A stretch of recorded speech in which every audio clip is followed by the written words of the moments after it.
Ndiyo, kuna watu leo wanaishi wakiamini juu ya ilizi ambazo wanazitumia ama wanazivaa. Kuna mtu leo anafanya biashara akiwa anamiliki ilizi, na kuna mtu leo anafanya kazi akiwa anaimiliki ilizi na akiamini katika hiyo ilizi ya kwamba inamsaidia, ya kwamba hiyo ilizi inamwezesha na kumpa nguvu katika mambo yake yote. Ni kwa sababu tu ndani ya hiyo ilizi kumewekwa jini ambalo linamsaidia yeye kufanya shughuli zake na kazi zake. Lakini wako wamama ambao wanajifungua watoto wao, na watoto wao wakishazaliwa wanawafunga ilizi. Wengine wanawafunga ilizi viunoni, wengine wanawafunga ilizi kwenye mikono yao na miguu yao. Hakika nataka nikwambie, unapokuwa unamfunga mwanao ilizi ama unamwekea yale makonokono, unamuungamanisha katika ufalme wa giza. Unamuunganisha mwanao katika madhabahu za kuzimu, madhabahu za kishetani. Haumsaidii. Na mtu yote anayetumia ilizi, sio kwamba anapata msaada katika hiyo ilizi, isipokuwa anakuwa yuko nje na kinyume na mpango wa Mungu. Sasa nitakusomea andiko kwenye kitabu cha Ezekieli, ile sura ya 13 na mstari wa 20.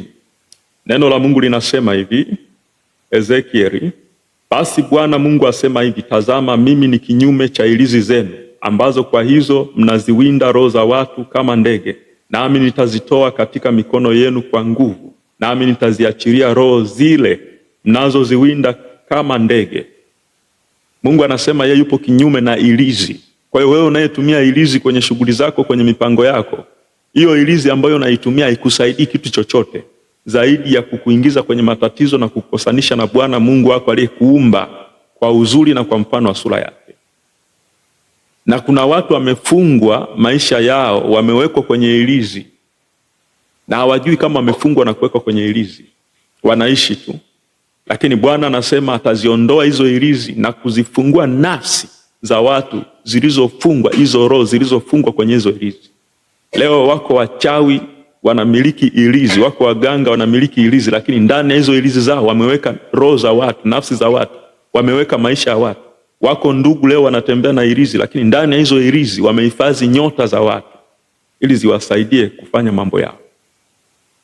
Sasa wewe ambaye unayatenda na kuyafanya hayo, kwanza unamuuzi Mungu na upo kinyume kabisa na Mungu.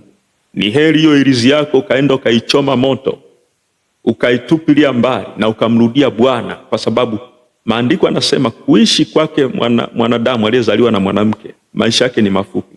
Hebu jaribu kutizama, ni wapi nafsi yako naipeleka? Ni wapi roho yako naipeleka?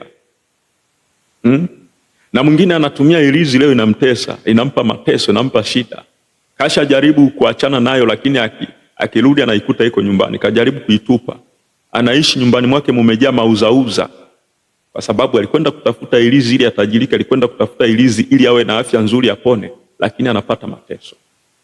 Nataka nikwambie, iko damu ya Yesu Kristo, mfalme wa falme. Hiyo damu ukiitia, inakwenda kuharibu hiyo ilizi, inakwenda kutawanyisha kila maagano na kila nguvu iliyoachiliwa kwenye hiyo ilizi, na utabaki kwa salama. Wewe ambaye unateseka na kuamini katika ilizi, lakini haupendi ndani ya moyo wako, hebu nitafute kwa namba hizi 0762 755 463. Tutakwenda kuomba, tutavunja maagano yote na kuharibu kila nila ya shetani iliyoachiliwa katika hiyo ilizi, na utakwenda kufunguliwa na utakuwa huru. Na wewe ambaye unahisi umefungwa, umewekwa kwenye ilizi, umewekwa kwenye chupa, unahangaika uone mafanikio, hebu nitafute pia kwenye hizo namba. Tutakwenda kuomba na Bwana atakufungua. Wapo watu wengi sana wamefungwa kwenye ilizi kama ilivyoandikwa kwenye kitabu cha Ezekieli.